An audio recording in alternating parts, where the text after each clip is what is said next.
On ne félicitera pas un instituteur d'enseigner que 2 et 2 font 4. On le félicitera peut-être d'avoir choisi ce beau métier. C'est ce que nous dit Camus dans La Peste. Camus obtiendra en 1957 le prix Nobel de la littérature, qu'il dédie à son instituteur de primaire, Louis Germain. Né en Algérie dans un village modeste, enfant d'un siècle de guerre, Camus est aujourd'hui une des figures universelles de la révolte, de la liberté et du combat pour la justice. Se méfiant des discours haineux et radicaux, il se fait l'avocat de la nuance et de la modération. Cet esprit critique est au cœur de l'enseignement français, celui qui prône l'évaluation à part égale du pour et du contre, la conjonction de différents savoirs et de plusieurs points de vue. Thèse, antithèse, synthèse, thèse, antithèse, foutaise. Nos professeurs nous invitent à cultiver un regard curieux et critique sur le monde qui nous entoure. Le système d'éducation français, c'est avant tout des enseignants et des valeurs. Ils forment des élèves d'horizons différents, notamment dans le cadre de la EFE. Mais les élèves opèrent aussi un retour réflexif sur ce système. On nous apprend vraiment à exploiter nos connaissances plus qu'à tout simplement mémoriser un maximum d'informations possibles. Le système français a cette force-là de nous apprendre vraiment à exploiter nos connaissances plus qu'à tout simplement les mémoriser. On est dans une société où on perd un peu le lien social avec une forte individualisation. Et je pense que intégrer encore plus, parce que bon, c'est vrai que ça y est déjà, c'est vrai qu'on a des professeurs qui essayent, surtout à la maternelle, d'avoir un très fort lien social avec les enfants. Mais je pense que ce serait génial de le rendre plus fort pour avoir une meilleure éducation. C'est une éducation qui est très méthodique et en général qui est de bonne qualité, qui est reconnue partout dans le monde, donc c'est une chance qu'on a. Alors René Descartes est né en 1596 et c'est un philosophe, mathématicien et physicien.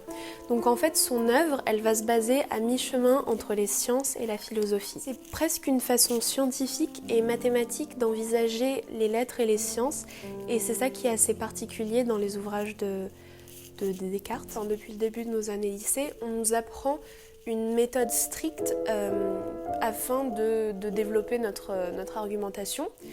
Par exemple, en philosophie, on a la dissertation et en histoire, on a la composition. Et en fait, on est obligé de faire ça, mais au final, c'est plutôt bien parce qu'après, on arrive à mieux exprimer nos idées, je dirais. Cette méthode, elle permet aussi de créer un esprit beaucoup plus polyfacétique. Je pense que ça, c'est quelque chose, c'est un point fort du système français qu'il faut savoir reconnaître. Et ce qui est important, c'est qu'on nous demande souvent de nuancer nos réponses et de les justifier. Ça nous permet de ne pas nous renfermer sur une idée et de ne pas tomber dans la simplicité.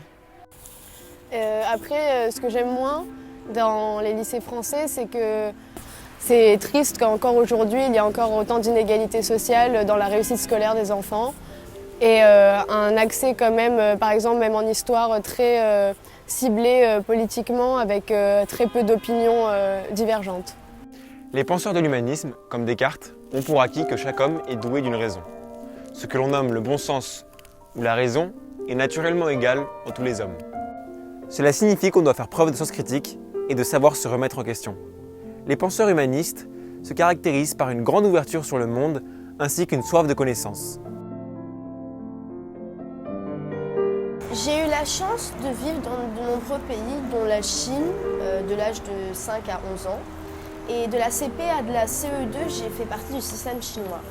Et j'ai pu vraiment voir et vivre l'expérience du fait que le système chinois se rapproche beaucoup à l'esprit de géométrie, étant un esprit très rigide, très concret. C'est que Pascal introduit deux esprits différents. Il introduit d'abord l'esprit de finesse, qui est l'esprit qui est lié aux lettres, à la littérature, aux sciences humaines. Et du coup, l'esprit de géométrie, c'est la matière plutôt des sciences pures. Enfin déjà, on peut voir tout ça en regardant la langue chinoise où les caractères chinois sont très mathématiques avec des traits. Même si ça fait travailler le côté artistique, c'est très répétitif pour apprendre. Mais par exemple, je me rappelle tous les vendredis, toutes les classes se retrouvaient pour une grande cérémonie de récompense. Et les élèves, ils étaient très compétitifs pour avoir la récompense de l'élève le plus brillant, le plus fort en maths, le plus gentil, etc. Et quand j'allais voir mes amis à la maison, leurs parents affichaient leurs récompenses sur les murs avec beaucoup de fierté.